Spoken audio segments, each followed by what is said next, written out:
Mark, thank you for coming on the podcast. I really appreciate you taking the time, and I'm excited to get after it today. I'm a little nervous because the speech you just gave me, like you just told me that people's lives are depending on this podcast. And so I'm just going to do the best job I can here today. And hopefully people can live a better life through it. I have no doubt they will. And let's start off with 12 or 13 years old. You're benching 245 pounds. What in the world is that experience like? Um, I started at a very young age. So I was probably around 13 when I did that. I think I started lifting around 12. And I just took to the bench press. I was fairly strong at it right away. I remember um, lifting with some friends in the basement, and they had a real hard time bench pressing even just the bar. The bar was kind of a struggle. They would move the weight all around, very uncoordinated. When I got underneath the bar, I was able to move the bar with no problem, and then put tens on each side. Then I put two tens on each side. Then I was able to put a 25 on the side, even like a 45, um, and get a rep or two, and it was starting to get kind of ugly, but I practiced for a while, I started lifting and paying more attention to it. We had weights in my basement. And an interesting fact that maybe not everybody knows is that when you grow up on the East Coast, you have like a basement. You don't have like just a garage. You have like a basement, and the basement is beneath the house, and there's kind of a lot of room there. And sometimes people, restore it and utilize it for all kinds of different things. But for us, my dad had his tax practice in one half of our basement.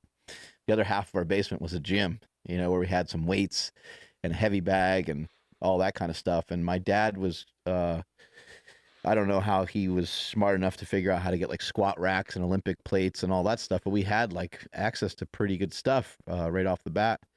And because my brothers were into it, and I was just a little shit kid, I was the youngest brother. I was just like, this is the thing you do when you rebel. This is how we I don't know. This is our craft. This is what we do. And so I kind of just joined in on that and started pushing around some weights. And then I had no idea that I was that strong. I didn't have any idea that I could bench press 230 or 240 pounds.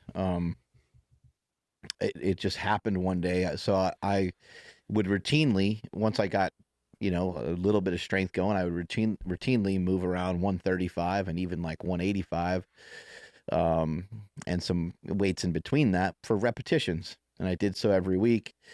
And when I would mainly train in our garage, but every once in a while I'd go with my brother to a place called Mid Hudson Bodybuilding, which is this very old school gym, has that gym smell and that gym feel to it the second that you walk in the door. And when I would lift there, I would get yelled at all the time. Like the older guys would come over and go, "What are you doing?" And I was like, I'm bench pressing," and they would like take the weight off and like throw it on the ground.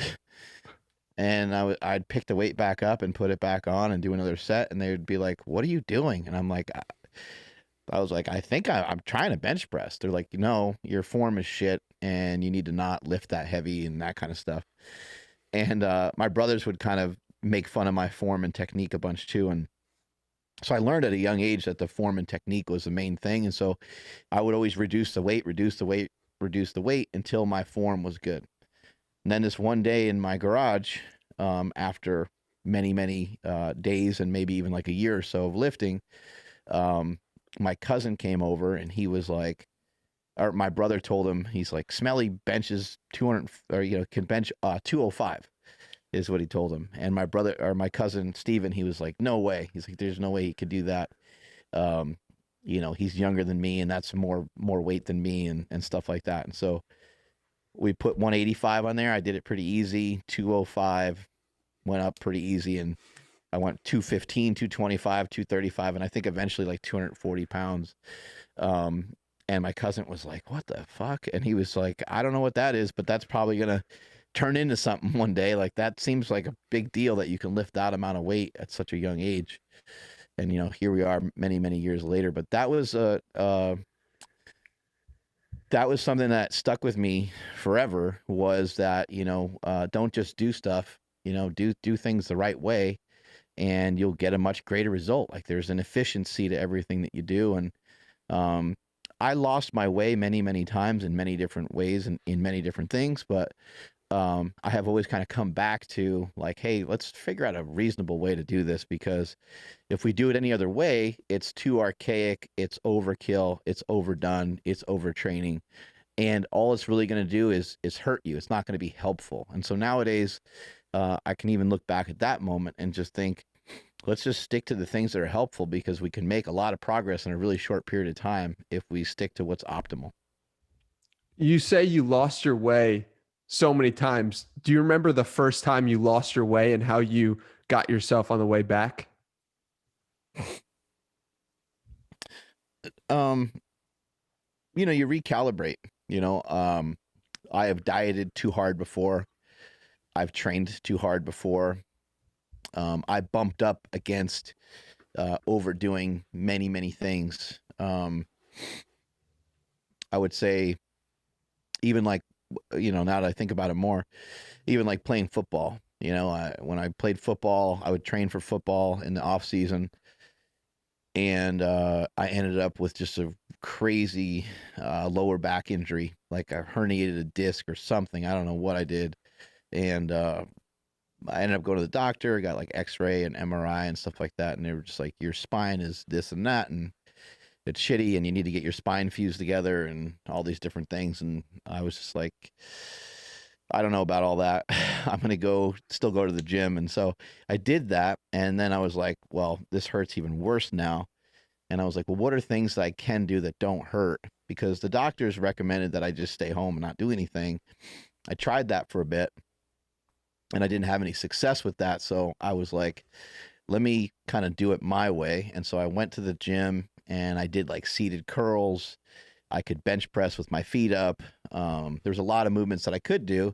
So let me focus in on what I can do rather than worry about what I can't do. And I did that for a few weeks, and I was young enough at the time where my back healed up, and I've never had an injury, anything close to that ever again. But at that time, it was hard to even go to the bathroom. It was hard to laugh. Like, my back was really, really pretty screwed up. And it was just from overtraining. I was just running and lifting often, and I just pulled something in my back, and that was that. But I've done that a bunch of times. I've lifted so heavy so often that it's compromised my sleep. It's done all kinds of stuff, things that I still have to live with. My life is forever compromised, most likely due to squatting 1,080, benching 854. Like, I don't know if I'll ever be normal, but it's the price you pay sometimes to when you're striving to be great. But I didn't really recognize that. I don't believe that I ever needed to even bother with striving to be great. I think that you can be great by just being consistently good. It's just the places I took it to, because I didn't have enough of a reference point. So for me, it was like, hey, just fucking go all in on it and just kill yourself and blow yourself up to 330 pounds and worry about the rest later. And that's exactly what I did. I would get really big, get really huge, lift some big weights, and then I would kind of worry about my health later on. And so I had to always kind of recalibrate off of, I guess, just like overdoing stuff. If you were mentoring that 330-pound Mark Bell today as your current version, what would you say to him? I wouldn't say anything, because there's nothing to be said. You have to come to these things on your own. And for me, no one could have told me a different way. I was going to have to figure it out on my own. I think also, my childhood, my history of me, buying the story that I was dumb, which is, I just always struggled in school, and I'm dyslexic, and I just have a tough time with reading and reading comprehension, and even just paying attention in general. I just don't care or focus that much sometimes on certain things. And kind of, I think because of that, as I through the years, I may have gotten a little bit more stubborn and kind of just developed my own pattern, my own way. And I'm like, this may not be the way, might not be the best way, but it's my way, and I'm going to stick with it. I wasn't extremely stubborn, but at the same time, I don't know if I really would have listened if someone was like, yeah, you know what, man, you don't need to squat 900 pounds every week. You could probably go back down to 750. I'd be like, nah, this feels good. I'm going to continue to do it this way. So I wouldn't be able to even, when someone asks that question, I find it interesting because I wouldn't even be able to give myself the correct advice unless I went through all the different things that I went through to get to where I'm at now. So I would have just left myself alone. I love it. And it sounds really similar to Gary Vaynerchuk's story of going from being an F student in school, saying to himself, this is not for me. Did you always have an idea that you would make something of yourself outside of school? Or when did you come to that realization? This might sound completely ridiculous, but I legitimately always felt that I was going to be great. Like, I Yeah. don't know at what, but I just felt like at something. Now, I would also say there's probably many people that have not reached their destination yet. They have not reached, any form of, maybe haven't reached the level of success that they want yet. And so I don't think you can only wish it into existence as some people kind of think. You think just, you kind of prophesize it and throw it out there that it will happen. It can happen, but I do think that to some degree you have to kind of make it happen. You have to. I like the word "make." You like when someone's. You ever hear someone say they just made up their mind? I love that because it's like, fuck, man. That's a very used statement. You hear people kind of say it all the time. Just one day, I've made up my mind that I'm not gonna handle things with violence, or I'm not gonna get too angry, or uh, someone made up their mind that they're gonna start to make more money, or they made up their mind that they're gonna be more fit. They made up their mind they don't want to be fat anymore. You're like, whoa, wait, say that again. That's you made up your mind. It's like, holy shit, you get to make it up. You literally get to make it up, and we all start out in different points on the track in our lives. And that's just the way life is. Some of us are more fortunate than others, but everyone possesses the ability to make up their mind on what it is they want to do. You want to be an Olympic level marathon runner, you can make up your mind to do that. As long as you probably do it at a young enough age, you can probably figure out a way to make it work. So, yeah, for me, for some reason, I don't know. I think having good parents was me starting off on the track a little further ahead than most. And they gave me a lot of confidence.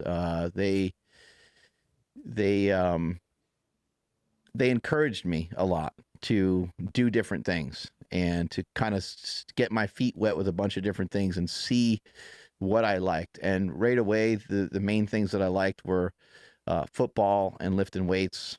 And I was like, this is me. This is my identity. This is what I'm going to do. And then, as you know, like as you get older, you're like, well, that's not really who I am. It's just kind of like what I do. And that's what I meant earlier, too, about getting like lost. You can get lost in the shuffle real easy, and you can get lost in the numbers of powerlifting. You can get lost in how lean you get. You can get lost in how much money you have in the bank. But ultimately, those things don't actually really make again.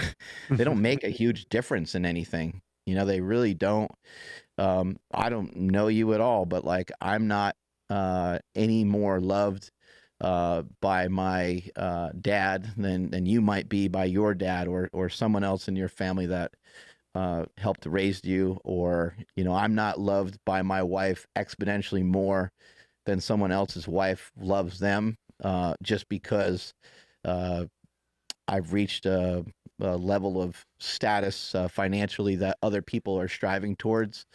It doesn't really mean much. It just allows me some conveniences. But what I like to point out to people is that, you know, I, it's funny because everyone's striving to like be like wealthy, And it's an interesting thing because even though like I got some extra shoes and I got some extra shit here and there, extra cars, extra houses, you can only drive one car. You can only wear one pair of shoes at a time. You can only sleep in one house at a time. And I see people walk around and they basically have all the same shit that I do. They're not starving. We live here in America. We're very fortunate. I see people, they have an iPhone. I got an iPhone. They have access to all the same things that I have access to in terms of, starting their own YouTube channel, starting a podcast, communicating via social media. And you don't need to be rich or wealthy for any of those things to happen. Although it's nice to reach a level of success from a financial perspective to where the finances aren't a huge burden on your life day to day. How do we change the conversation from external success being the most important thing to internal success being the most important thing?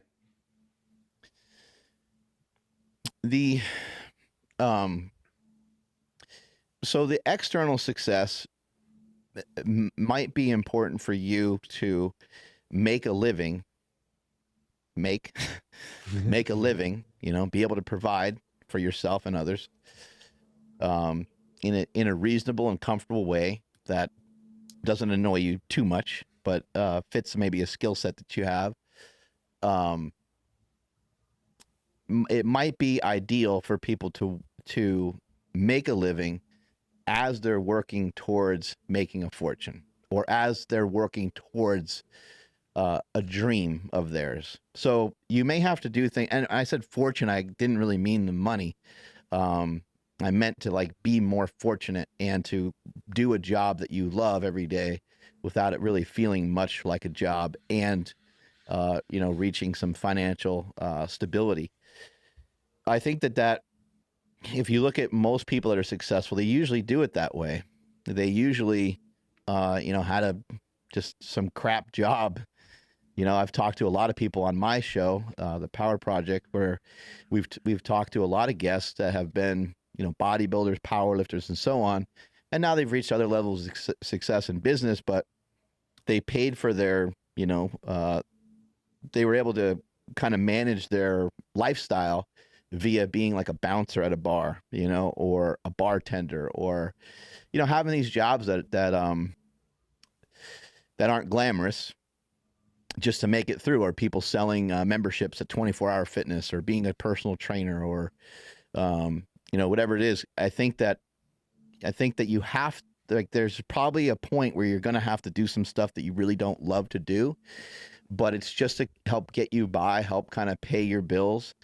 But I think ultimately the main focus should be, I think, you working on yourself a lot, because the more that you work on yourself, the easier it is to take on everything in life. The easier it is to take on a relationship. The easier it is to take on any stresses of life. We all know a lot of people, when you say, "Hey man, how's it going?" They go, they're like, "Well," and they just unload on you, and you're like, "Whoa." And every time you see them, it's that. And you're like, wow, they're just continually choosing stress over choosing something different. They can make up their mind to kind of be whatever the way they want to be, and they're choosing to kind of, amplify their situation, maybe to get some sympathy. I don't know why we do that. We're all guilty. We're all very guilty of that. But, in this world, you have an opportunity to make up your mind to do or want to be anything. And I think that it's more encouraging the more that you chase after that, and the more that you go towards that, and the more that you kind of work on your internal self, rather than just working on the things that are external. I think the more fulfillment that you'll have, the more confidence that you'll have, and the more you'll recognize that this is the way. There's no hero in your story except for yourself. There's no one's going to come and rescue you, or no one's going to come and be like, "Hey man, you know what? I got this crazy opportunity for you because you're a good looking guy. And I think you should, you start this YouTube channel and, here's, $100,000, just to do this and to talk about these products or something, things like that. They're not going to happen. There's nothing to wait on. The only thing that stands in your way typically is yourself, your own emotions, your fears, the things that you're telling yourself that are holding you back. When you start to inflect that you think other people are holding you back, it's actually still just yourself, because you have an opportunity to reinterpret your relationship to that person. And, my dad won't let me do this, or even if you're a kid, or, oh, my wife would never go. I hear people say stuff like that all the time. And I tend to disagree with it in general, because I think that if somebody went to their spouse and said, hey, you know what? I really need to lose weight. I'm really concerned about my health. I have to take this in a different direction, and I would love for you to be supportive of it. I just cannot see a scenario where someone would be like, no, you're not doing, like, I do understand sometimes people get jealous when one person loses weight and the other person is still struggling, and there's some dynamics to some of that. But in general, I think, somebody wanting to shift careers or jobs, I think anything can be talked about and talked through, as long as you were explaining why you're doing it. And you were saying, hey, I'm chasing after this for me on the inside. Like, I need this to make my parts complete and to make me feel better. You've mentioned your dad a couple of times, and I know that he was let go from IBM after his 19th year. What was that experience like, and how he transitioned, and how did that affect you and move you as a human being? My dad, my dad is unique. He, just the other day, he showed me this kind of cutout thing that he made. And it was our dog, Daisy. We have this little tiny dog. And my dad made this like cutout lawn ornament of our dog. And then he had Quinn, my daughter Quinn, paint it. And he, stuck it out in the front lawn. It's like a lawn ornament, basically. And I was like, that's great. I'm like, is this the business thing that you were talking about a couple weeks ago that I didn't know what you were talking about, that you were thinking about starting? He goes, yeah. He goes, I already started it. And he's just that way, I was like, all right, well, damn. Okay. And he's already got it all worked out and how much money he's going to make off each one. He's already got some sales and stuff like that. And he never skipped a beat, when he lost his job with IBM. I'm sure it was hard, because if he got to 20 years, then he would have got pension and he would have got all kinds of stuff. He would have got like half his salary or maybe even more for the next 30 years or whatever. And so I think that was hurtful, but at the same time, he chose something different to focus on. He just, rather than sitting there crying about it and being upset, he's like, I got kids to feed and I have a family, so I'm just going to continue working. And so he started his own tax practice, and he started his own real estate business. And again, that was like that was half of my basement. The other half was, me lifting some weights. And so when I would get done lifting every day, I'd kind of go into the office and see him and kind of see what he was up to. Every once in a while, he would come into the gym and say, hey, you got to turn the music down. I got a client type thing. I was blasting like Metallica or blasting some sort of gangster rap or whatever at the time. And every time I'd go over and see him, he was like, oh, I made, $100 off this person. I made $50 off that person. I made $300 off of this person. And some of the people and some of the checks that I saw were like family members and friends. And I was like, he makes money off his like family and his friends. And so I asked him about it. I was like, well, why does, Aunt Joni, why does she paying, she's your sister, why? And he's like, they want to pay. He's like, this is my business. This is what I do. This is how we have dinner every night, And so he goes, they're paying a majorly reduced rate, but they want to pay. Like this is my living now. And that put perspective on things for me a lot. And I remember also just thinking like, man, while I was in here lifting, I'm in there working on my bench press or my deadlift or whatever. He's over here making, $1,500 or whatever. And he would tell me at the end of every day, he'd be like, I made $1,200 today, or I made $1,000 today. And I never really knew what it meant because I didn't know, like, I just didn't know how much money that was.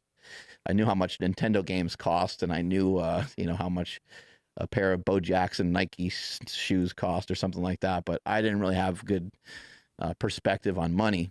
But, it was eye opening, just to see my dad lose his job and just kind of, he just used it as like rather than like it being any sort of negative, he just used it as like this huge opportunity. My brother Chris actually ended up being able to go to USC film school through that, which we were out of state, and to try to go to a private school like USC would cost a fortune. And because my dad lost his job, my brother was able to get financial aid, which if my dad still had his job, it would have been a close call on whether we could afford it or not. My dad did really well, but like USC is really expensive. And so it's like my dad's like, oh, here's an opportunity. My dad had a problem with his knee at the time, I believe. And so when he got laid off, he just immediately went and got knee surgery. His knee's been bugging him, at that point for like 20 years. And so he was like, I'm laid off. I'm pretty much going to be working at home, because he had his tax practice in our basement. He's like, I don't have to move around that much. I got to make it from upstairs to downstairs. It's like, I'm going to go get my knee surgery. And he was laid up for 6 months or whatever. So yeah, just watching somebody with such good temperament, just like any other parent, I've seen them get frustrated and stuff before. But I heard yesterday from one of the guests that we had on my podcast, he mentioned, we learn from our role models, especially like men. Like one of the main things that we learn is temperament and patience. And it's not anger and aggression and to like overrun and to, just be a dick, basically. That's not a good thing to learn, but it's great to learn, how to be cool, calm, and collected when you seem to be in a situation that is, threatening to your family and threatening to your current way of living. So yeah, it was huge. My dad's been a huge mentor of mine. I didn't realize it until I was like 30, 35 or so, You mentioned the transparency piece, and I'm curious why he was so transparent. And also, did that lead you to be transparent about finances with your own kids? My dad knew from a young age that I was pretty obsessed with money.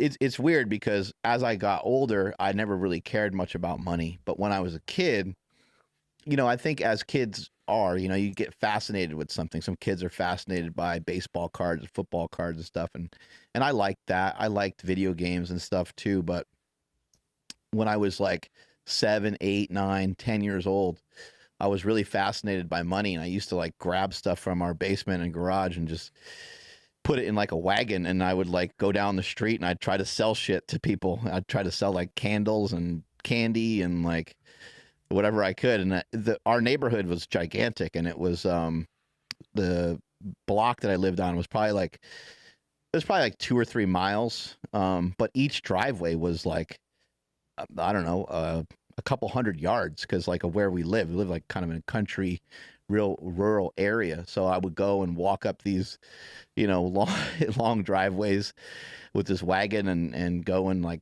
sell crap to people. And people would always buy stuff from me because I was a little kid, and they're just like, this guy's a hustler, so I'm just going to buy shit from him. And I didn't do it like super often. I think I did it like just a handful of times. So it wasn't like I was out there every week trying to hustle people. But so my dad knew that I was like into money and that I liked that. And so, when he would show me, like sometimes he'd show me cash, or a lot of times he'd just show me like checks. And then I would ask him a question. I'd be like, well, what's the check do? Like, I was like, can you go buy something with that? He's like, no, I got to bring it to the bank. I was like, well, what does the bank do with it? Like, do they take some of it? He's like, no, not really. He's like, I put it into an account and then I'm able to, get cash out from that. And I was like, but where's the money come from the check? I don't understand, because I didn't know what the hell was, and it was like, oh, well, it gets deducted from their account.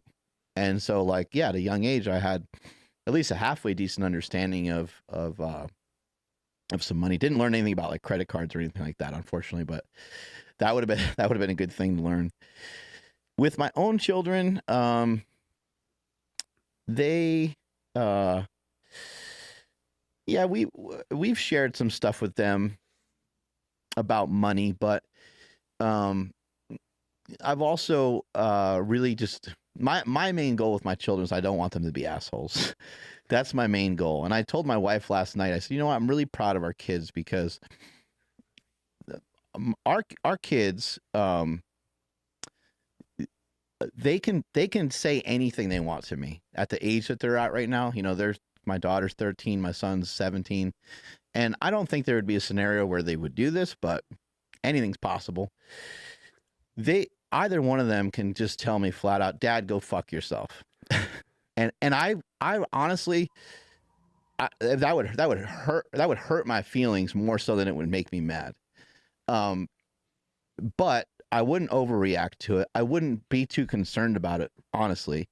Now, if they treated somebody else like that, now we got a problem. Now I'm upset. If they said that to their teacher, now I'm rethinking my whole strategy on how as a parent. Now I'm rethinking. So I just don't want them to be assholes or be rude to other people.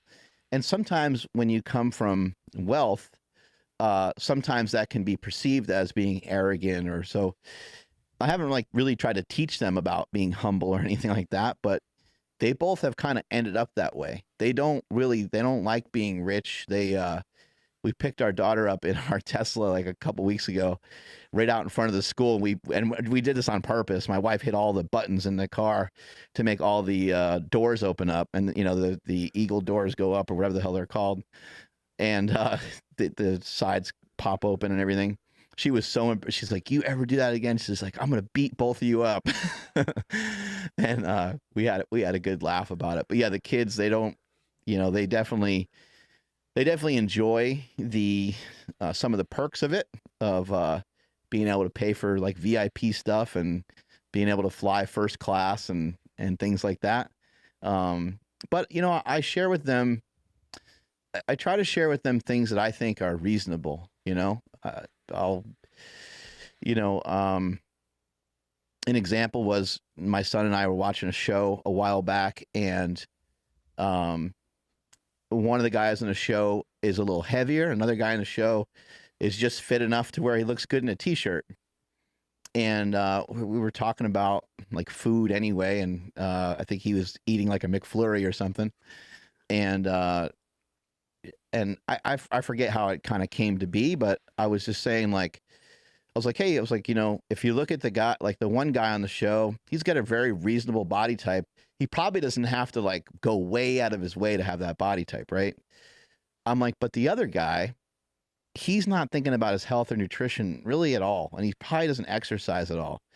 While the other guy that looks good in a t-shirt, he probably exercises a little bit, probably maybe just doesn't overeat often, and Jake was like, he was like, yeah, I could see that for myself. That's what I would want to do. Like, I don't really, he's like, I don't really care. Like, at the moment, he's 17.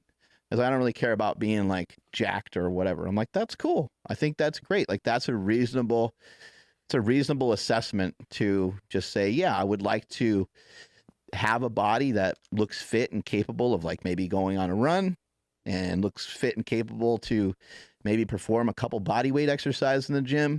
But I also don't care about my Fran time, or I don't care about having shredded, striated serratus muscles or something, And so I just thought it was like, really good, just trying to be reasonable, I guess, in all aspects, whether it's making money or being in shape or anything like that. That story ties in so well with another story I heard when doing research for this conversation, of when your son saw his cousins playing together. And could you tell that story here? I'm not sure exactly. Maybe you have to Yeah, yeah, remind me. yeah. So your son sees two of his cousins playing together and says, "Oh, I wish for an older brother because they have an older brother to look up to." And he says to you, "It's okay because you're like my older brother, the person I can look up to." Right. Yeah, my kids, they just they have some really wonderful perspective, and they say some stuff that uh continues to kind of catch me off guard. I'm like, shit, man, where they, uh that's some really good insight. And I think, my son and I have these conversations like all the time, like even with the word make. We talked last night about the word work. We were having some conversation and somebody mentioned like, oh, that doesn't work. And I said, okay, well, let's just back up for a second. We got to define what this word means. If someone says, hey, weighing my food and counting my calories, tracking my calories doesn't work for me, we have to go back and we have to get a better understanding, because if you weighed your food and you measured it out and you ate less than you used to, you will lose weight. There's not a medical condition that I'm aware of that wouldn't allow you to lose weight. Even people that are diabetic, even people that have had diseases and things like that, as far as I know, and maybe there's some 1% of the population that wouldn't respond to it or something, but so you have to always kind of define. I think a lot of times we tend to um we tend to get angry about stuff that we don't know that much about. And I'll give you another example. My son, one day, he was going on a rant about Amazon. My son's like very political, and um he he reads a lot and stuff, and he was like, they're too big and they're too this and that. I said, okay, well, let's talk about that. What's your problem with them? Why are they too big? And he was explaining, he's like, I heard they don't pay their taxes and this and that. I said, do you really know that? Do you truly, like, have you, read this in multiple areas? He's like, no, but I heard, and he's like, I heard this about Jeff Bezos and I heard that. I was like, well, people can speculate a lot of things, but um, what I want you to understand about Amazon is Amazon was started the exact same way as Mom and I's business, SlingShot, was started in our garage. So when does SlingShot get to be too big to where it gets to the point where you hate it? Where you hate Mom and I because we make too much money or whatever, right? Like, what's that threshold and why? Like, as long as you can give me a reason on why and what it is that you're identifying with that you have a problem with, it doesn't really matter what it is. I'm all for it. I'm listening. And so he was like, oh, he's like, I never really, just never really thought about that way. And I said, you can think whatever way you want to think and you can say whatever you want to say. But I said, I would encourage you to think about your thoughts a little bit more and think about, is what you're going to say going to be at least fairly factual or at least fairly reasonable? Otherwise, maybe maybe you just shouldn't really comment anything until you figure out like more about it. And then we talked about like big business and we talked about stuff like that, but it ends up opening things up to just a lot of good conversation. And I said, hey, you know what, there's things that big businesses do that are amazing too, like they lower the costs of stuff. I said, if I was a small business and I owned like a metal shop and I could figure out a couple things electronically and I could build cars, let's say, your car might cost $500,000 and it might take me 16 weeks to build it, you know? Meanwhile, you can get a car, a decent car for, I don't know, $6,000, and it could be brand new and it could be built in a week.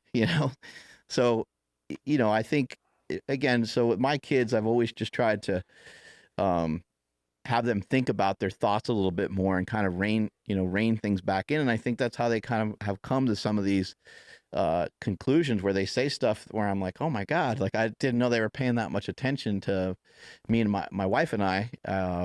But apparently they must be. They're sponges. They absorb everything. We've been talking a lot about mentorship, and I was listening to Tim Ferriss, the Tim Ferriss show with you when he first released it 4 years ago. And you said something that I've literally thought about probably once a month since I've started lifting weights, which was when that episode came out, which was, if you're not sweating, I'm not going to help you. And that statement has been ringing through my mind for so long. And when I re-listened to it 2 days ago for this conversation, I said, man, oh man, like this has really come full circle.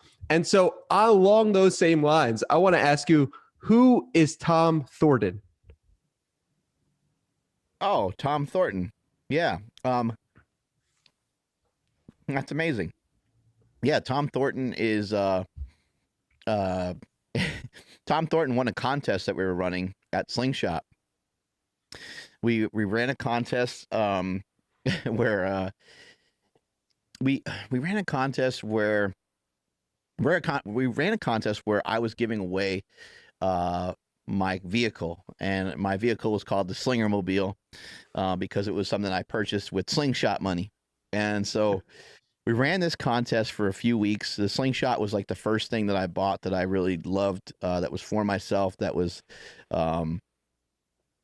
something extra, something kind of over the top. It was an Escalade, and it had SlingShot written on the rims, customized and things like that. And so I just thought this would be a really cool thing to, like, I don't know, drum up some marketing and to do something with. So we ran a contest, and then Tom and a buddy of his, went through all these hoops and made it through all these steps to kind of get themselves in a position to win this contest. And then ultimately they made a video where it was like, I forget what they're called, but they're on YouTube, and it's like, "This is my life" or something like that. It's kind of like a YouTube series that some people do of kind of famous people.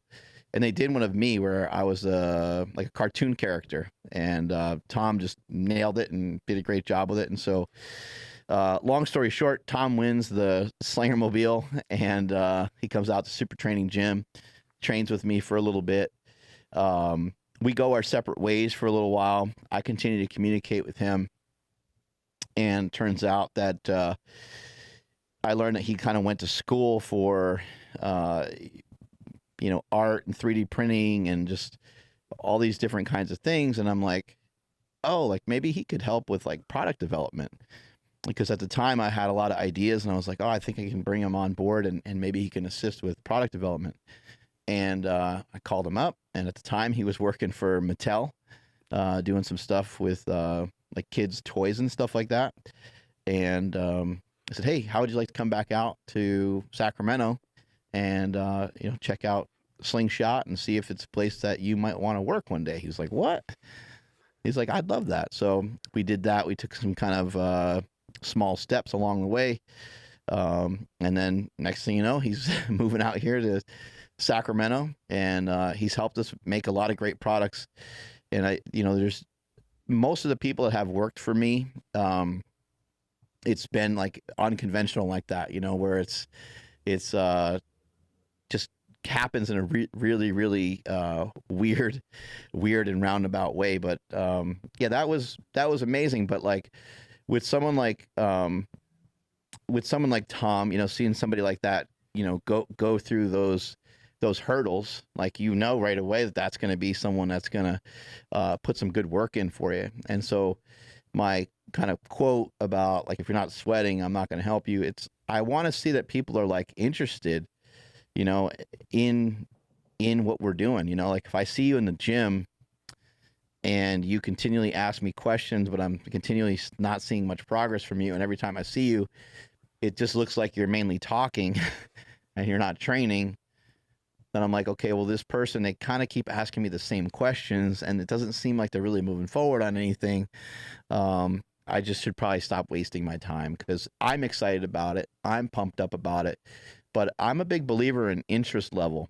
And I think that sometimes people aren't interested enough to make the change yet that they want to make. Like somebody that struggles with their diet, I think it would be wise to reconsider the way that you're dieting if you feel like that you always mess up on your diet, because you're probably trying to be too coercive to yourself. You're probably trying to command and demand too much of yourself, being a little bit too almost like mean, restrictive. You'll restrict, restrict, restrict. And then because you have to rely on energy, willpower, stress, and those things over and over and over again, they sometimes falter. And then you end up back to the same spot or even gaining more weight than if you didn't even try a diet in the first place. And so my recommendation on that kind of thing is to just make sure that the interest level is really high. Like, you not being able to lose weight at the moment doesn't mean anything about you as a person. It doesn't mean you're a bad person. It doesn't mean that you're lazy. It doesn't mean, because a lot of the people I know that struggle with losing weight, it's like one tiny aspect of their life where they have a hard time. And maybe it sucks for them because maybe they're 300 pounds or 400 pounds. But then they're also like a dad, or they're a mom. And it's like, you're a really great friend. You're a great employee. You're great at ABC. You know, don't sweat it so much that you struggle in this one area. Just, you know, hopefully there'll be a time in your life where you are interested enough. Whenever you're interested enough, whenever you're ready, you'll be able to turn it around. But not until that time comes. You have to be, the interest level has to be there. Otherwise, you're going to kind of continually tell yourself, this ain't worth it. You're going to tell yourself that over and over again. I think a big misconception, though, about nutrition and about losing weight, and then one of the biggest hurdles, is I think that people have to kiss goodbye some of the really good flavors that they like. And I found that for myself personally after losing 100 pounds, that's definitely not true.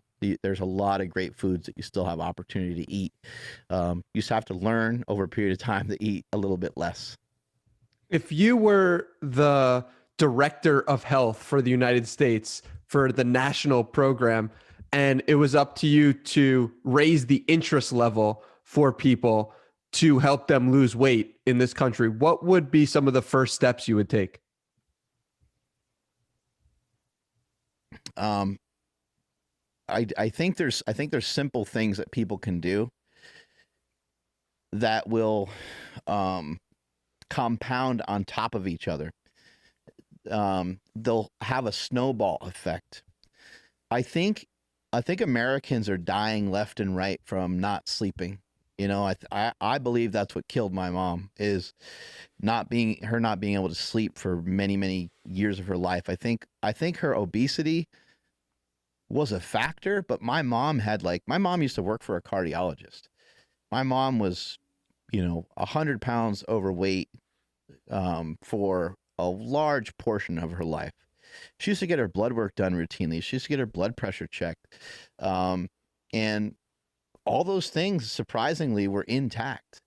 So I think, I'm not trying to promote that you shouldn't be concerned about excessive weight gain, because there's a lot of proof that that's not a great idea for people's health.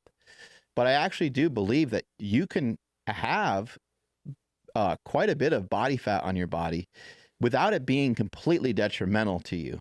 However, where it really starts to impact your health is when it starts to impact you in other places. And what will happen is, in a lot of cases, someone that's really heavy, over time, they won't be strong enough to lug that body around any longer.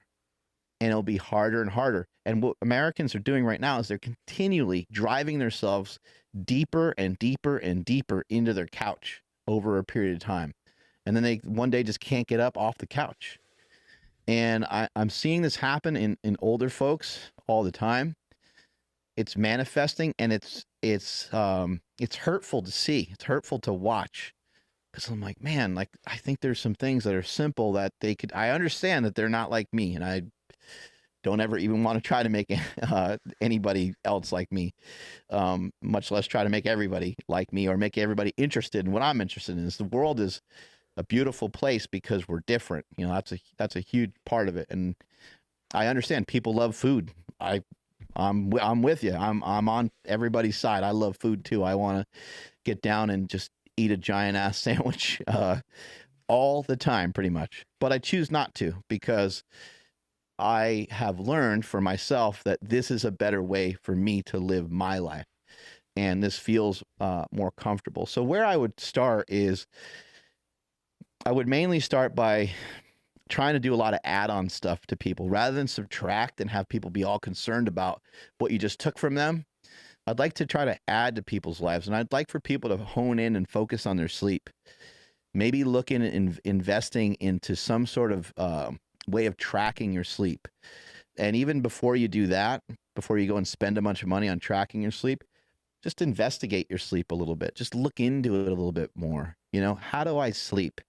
How long do I sleep? You go to sleep, you lay down for 5-6 hours every night, or are you able to lay down for 8 or 9? You know, adjust your life so that you can figure out a way to at least lay down for 8 hours or so. You know, the little things, darkening out your room, like that's huge. Having your room be cool, that's huge. I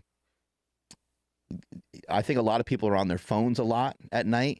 I think a lot of people are coming from overeating and then rolling right into bed. And for many, many people, your resting heart rate is a lot higher, coming off of just eating within like 2 hours before you go to bed. So that might be a hard adjustment, but that's minor. I think that's minor. I think that's a minor adjustment, just to stop eating 2 hours. Okay, I go to bed at 10:30. I'm gonna stop eating at 8:30. I think that's very reasonable. And I don't know of a person that doesn't possess the ability to do that. I don't know of a person that doesn't possess the ability to at least look into their sleep and say, hey, you know what? I think I can get off my phone a little earlier. If possible, you know, turn your Wi-Fi off on your phone. There's some evidence that the Wi-Fi can kind of interrupt your sleep. Some people think that's like a tin hat theory, but all you can do is try these things, right?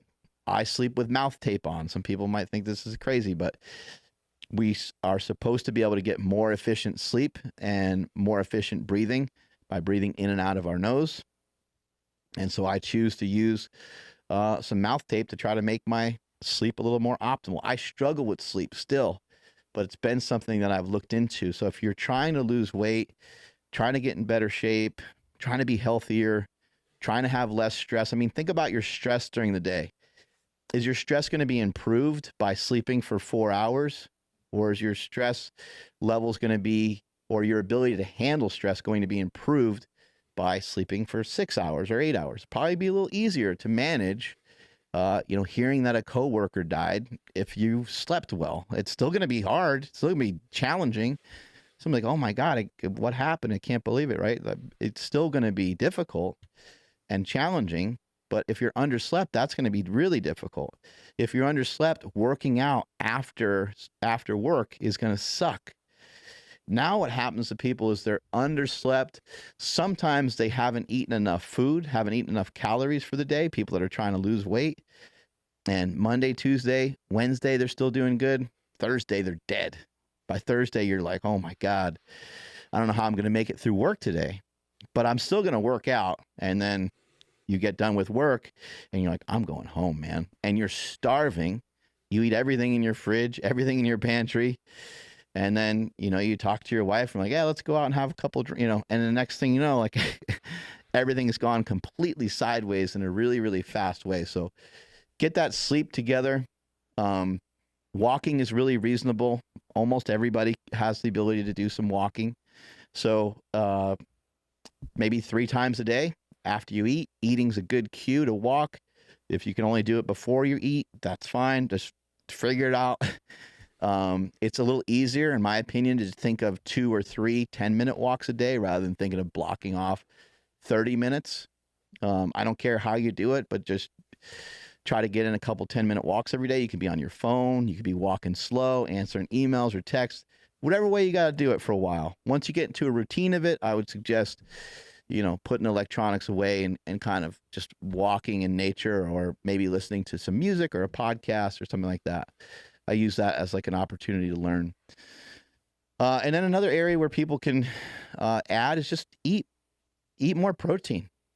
Just literally eat more, just eat more, like eat more protein. Because if you eat more protein, you'll drive down your hunger over a period of time. And that's where people are really missing out. And when I say protein, unfortunately, I got to kind of have a caveat in there, because protein a lot of times can be accompanied by fat. And we want to make sure that the fat's not too high. So especially for someone that's not going to have like a rigorous diet where they're tracking their calories, eat more protein. See if you can get in about a gram of protein per pound of body weight each day, and make sure it comes from lean sources of protein. If you're not a meat eater, I don't know what to tell you, because it gets to be difficult and challenging. If you're not eating meat, some people that don't eat meat, they still choose to eat like eggs or fish. So you may be able to get some of your protein from there. But I'm not a huge fan of like, just telling people, hey man, don't eat any carbs. I will recommend that to people that have dieted before, people that have messed around with stuff before. And for me, I'm at a point now where I utilize a lot of intermittent fasting. And so we were talking earlier about how I don't really like to start out by taking away things from people, but meal frequency, just overeating is the America's number one problem. It's America's number one addiction, is overeating. So to put it very, very simply, all we have to try to figure out is how do we make it through each day without overeating? So for anybody that's listening to this right now, I would love for you to just take this challenge. Like, see how many days in a row you can go without overeating. And maybe you track your calories for a bit to kind of find out what that means. Or maybe you just use a little bit of common sense and figure out like, yeah, you know what? I think he's kind of right, man. I'm way heavier than I want to be. I should probably work towards eating a little bit less. Just take a 30-day challenge. See if you can, and you can put one slash through the calendar. I recommend like actually having like a calendar with your pen. It's July 1st, so that's one diagonal slice across, and then your other diagonal slice across would be if you got 3 10-minute walks in. So don't overeat, one slash, and then your other slash is to do a 10-minute walk. And if you want to turn it into an asterisk, then you would get in some weightlifting. But see if you can do that for like 30 days, and you're going to improve your health quite a bit. The weight training thing is like, it's the only reason why it's the last thing I try to sell people on, but it's the most important. It's just I understand, it's difficult for people to get into that have just never done it before. But I'll give people a couple easy things that I think anyone can employ. I think anybody can do a farmer's carry. A farmer's carry is you hold any sort of weight. Doesn't have to be a dumbbell, doesn't have to be a kettlebell. Could be some water jugs that you have at your house. Grab some water jugs, walk out to your mailbox and walk back. That's a form of resistance training. How many times a day are you going to do that? Kind of up to you. Can you do it a couple times a week? And maybe if you're fit enough, maybe do some push-ups in between that, or maybe some squats onto a chair, or just some body weight squats, whatever way you got to do it. Another simple thing to do is just put on a weighted vest and go on a walk. Now you're getting in some resistance training along with the walk. If you have access to a hill, just walking up a hill. If you have any hikes that you can go on, that's even better. If you don't like to walk, you don't like to run, you can ride your bike. And again, if you have hills, now we're getting into a form of resistance. And in addition to some of those things, I think this kind of requires that you have more of a gym setup, but I think just about anybody can do like a rack deadlift, where you set up a barbell in a rack at whatever height you can handle to bend down to with trying to keep your back flat and just pick the weight up. That's a great form of resistance training. It's axial loading. You're loading the whole body. You're loading the spine. It's simple. And if you don't think you can figure that out, maybe you can just repeatedly pick up a kettlebell off of a box or a dumbbell off of a box. I mean, I just try to give people stuff that's like real reasonable, real simple to do. But I would recommend that you figure out a way to do some of these things quite often, because I don't think that telling people to try to lift twice a week, I don't think it's challenging enough. I think it's too distant. It's just not enough. It would be like if I was trying to get more flexible and I went to yoga once or twice a week. It's not gonna work. It's not gonna really do anything. So as much as I would like to sell people on saying, hey, you only need to go 2-3 times a week, The only people that can afford to go 2 or 3 times a week, in my opinion, are the people that already know how to train, the people that already know how to lift. If you're new, I think that you should try to find a way to perform this almost every day. If you get to it 4 days a week, that's fine, but you should do it more days of the week than you don't, which would mean that you get there about 4 days a week. And then you build the habit, continue to build the habit. Once you build the habit, people start recognizing you and seeing you change, which changes your own identity, which makes you want to do it more. It's exactly what happened to me and exactly what I recommend to people as well. Yeah, it's that snowball effect that I talked about. And when I mentioned people like driving themselves deeper and deeper into their couch, I think like I could do a whole podcast on that alone, because that is what's happening to people. Like you're discouraging yourself from walking. You're discouraging yourself from being in a better mental frame of mind. I mean, we know that there's at least a component to, maybe the word's not aggression, but there's at least a component to, well, let's just say aggression and motivation. There's a component to aggression and motivation that's attached to testosterone. So mainly in just talking to men, we know that you can disrupt your testosterone by not eating properly, by making poor food choices over and over again, and by microwaving things in plastic and things like this, where at least it appears with some of the research that we have, that we are harming ourselves with some of these plastics and some of these parabens and some of these things that are in our like soaps and deodorants and various things. I don't want to make people freak out about it, because really the single best thing you can do for your health is just to lose weight. But anyway, a lot of these things can negatively impact you. And if they're negatively impacting your testosterone, which is a major factor in your motivation, I mean, think about all the people, anybody listening right now, just think, go through the people that you know in your head that are 70, 80 years old, and you think to yourself, you're like, man, that guy used to be a savage, or he used to be wound so tight. Now he's way more relaxed, you know? Sometimes older people can sometimes be grumpy, but it's usually just because they're in pain. But we all know people like this in our lives, like, man, that guy used to, every day he was so into his work. But that diminishes over time. What is that? Yeah, it's part of the aging process, but it's also their hormones are starting to get screwed up. But we're screwing our hormones up worse than ever in a much faster way than we've ever seen, because most people eat like 14 to 16 times a day or something earth-shattering like that, consuming calories 14 to 16 times a day. And you're interfering with your growth hormone, you're interfering with your cortisol levels, your testosterone levels. That's going to drive down your motivation. And as your motivation is driving down, you're going to stop moving.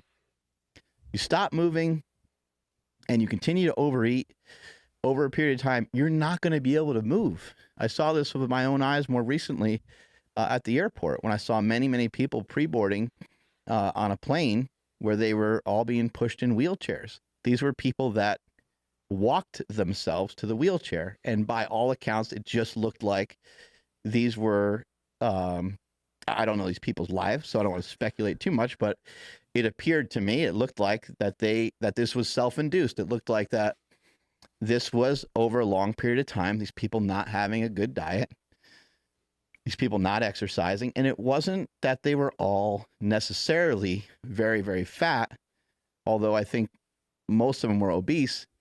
They weren't strong enough. They didn't have enough strength. They didn't have enough muscle on them. And so I think that if we have any sort of message out there, we don't need to necessarily have a crazy diet, but we have to rein it in at least a little bit. We got to say no to some stuff here and there. We probably shouldn't be eating dessert every night unless that's all you eat and you just have a small amount of it, a reasonable amount of it, then I think that would be okay. But most of the time it's a trigger, especially for people that are bigger. It's going to be a trigger, and they're going to end up eating everything else and over-consuming calories.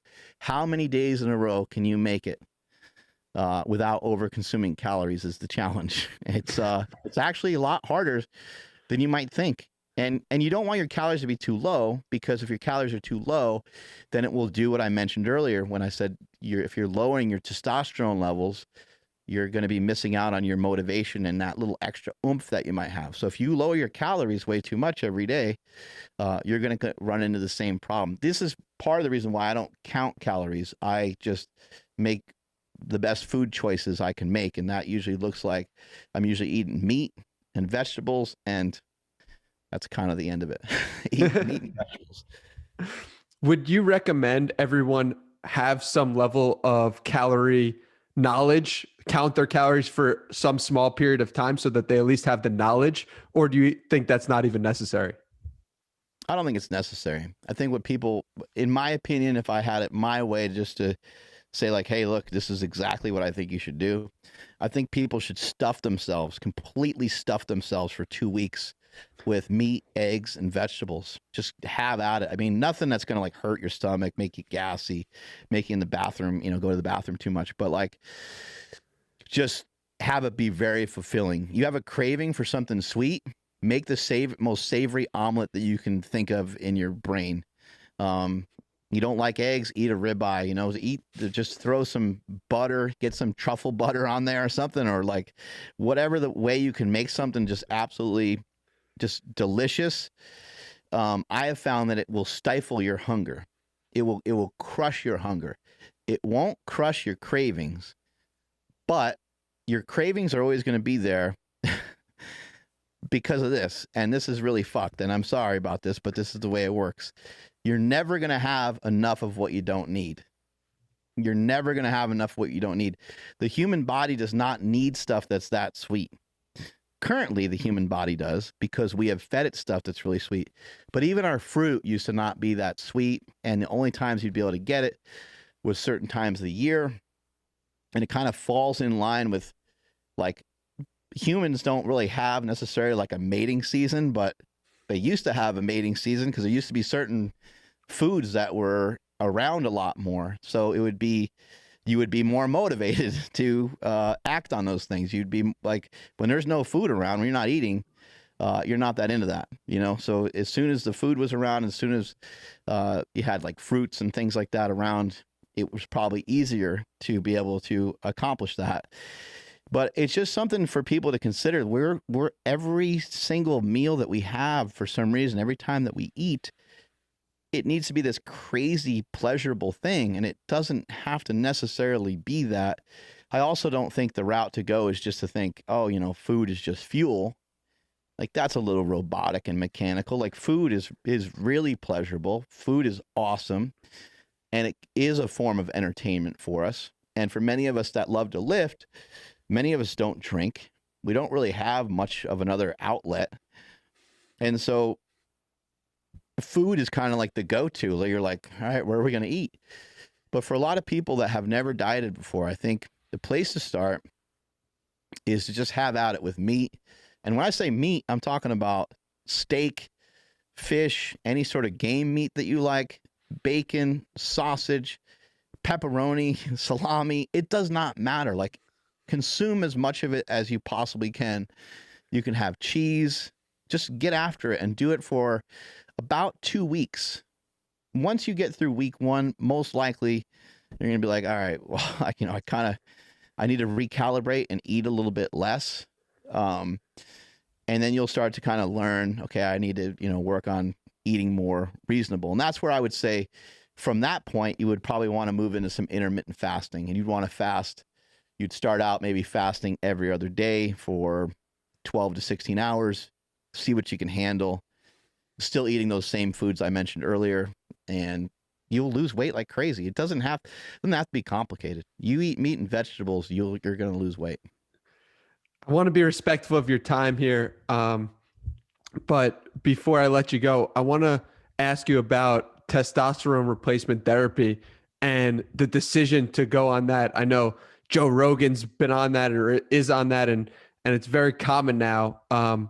Was that a no-brainer decision, or would you recommend that to someone who lifts? Talk to me about that decision and that thought process for others. I've been into lifting since I was a little kid, and always been fascinated by muscle, always been fascinated by strength. And one of the best ways to get more muscle and one of the best ways to get more strength is through the usage of, I won't even call it TRT because I think it's maybe a little bit of a sellout to kind of just call it that, but anabolic steroids. They really and truly work. The problem with steroids, aside from like testosterone replacement therapy, which I think is an excellent name for it, and that's probably where most of us should. That's probably how most people should think, is that it's just we're trying to get like optimal levels of hormones. We're not trying to be like off the charts crazy, right? But pushing yourself on the high end of the charts or pushing yourself off the charts a little bit appears to be, by most accounts, it appears to be fairly safe. I'm unaware of any information or any studies that anyone has when it comes to testosterone, that even taking like 400 to 600 milligrams a week of it for multiple years has really any ill effects. But I could be wrong. There could be data out there. People can refute that. But, even, to a lesser extent, and it's going on pure like testosterone replacement, that would keep you in even a lesser range than that, probably almost half the dosage. So anyone that's considering that, I think it's a no-brainer to utilize what's out there. I mean, think about like what supplements have people purchased before? Have people purchased things that are different than just food? Like a protein powder is like kind of just a food supplement, right? It's a way to get extra amino acids into your system. But have you ever bought something to help try to build muscle? You ever bought like, there's just like a lot of different things on the market. There's even like pro hormones and things like that. They've lessened them to a certain degree, but the reason why people buy those things is because they think that these things are going to help them build muscle. And I find it interesting that it's a moral dilemma for people to take steroids, which I don't really understand or get. Although steroids, they are, for a long time, they've been a Scheduled 3 drug. And now the only way to kind of, or one of the ways to get them is, through a doctor and through going through a TRT route. I don't know. I just find the whole thing very interesting. Like, to me, it's not a moral dilemma at all. Like, okay, that helps you get big and jacked. Why not? Maybe it's the fact that it's mainly needles. Like you can do oral steroids, but oral steroids seem to have a negative impact on your liver. And we start to talk about steroids, you start to get outside the realm of things that are bioidentical that your body already naturally produces. But I mean, it's so hard because I'm on this side of it. I'm on this side of the fence, so I'm very pro for the usage of steroids. I will say this: like every drug that you take has its pros and it has its cons. So you really need to look into it for yourself and see if it makes sense for you. See if it's another thing to consider is that if you take testosterone, you're going to get a bump from the testosterone, and that bump is only when you're on it. It's only when you're taking it. It would be like if you were lifting for 6 years and then you just all of a sudden stopped for 6 years and somebody saw you and they said, "Hey man, what happened?" But you would just be like, "Well, yeah, I stopped lifting." You're not going to hold on to those lifting gains for 6 years. You might hold on to it for like 6 months. But steroids are similar. Like they're only working while you're on them. And once you're off them, I mean, you can go on the internet, you can look at, there's like before and afters of people that have been on them for a really long time and they come off them. And sometimes like some of the videos are drastic because it's like somebody was in tip top shape in their 20s and now they're 55 or 60 and they kind of look like they got run over by a tank. But anyway, the point is that steroids and TRT and all these things, they're not temporary. It's not temporary hormone replacement therapy. It's kind of a more permanent thing. So where the real cautionary tale is like, do you want to do that like kind of the rest of your life? Some people might say, hey, you know what? I just want to be kind of jacked for my wedding, or I want to be jacked for this party I'm going to on the 4th of July or whatever. That can work, but that has some psychological downsides to it. Remember, I was talking earlier about negatively impacting our testosterone levels.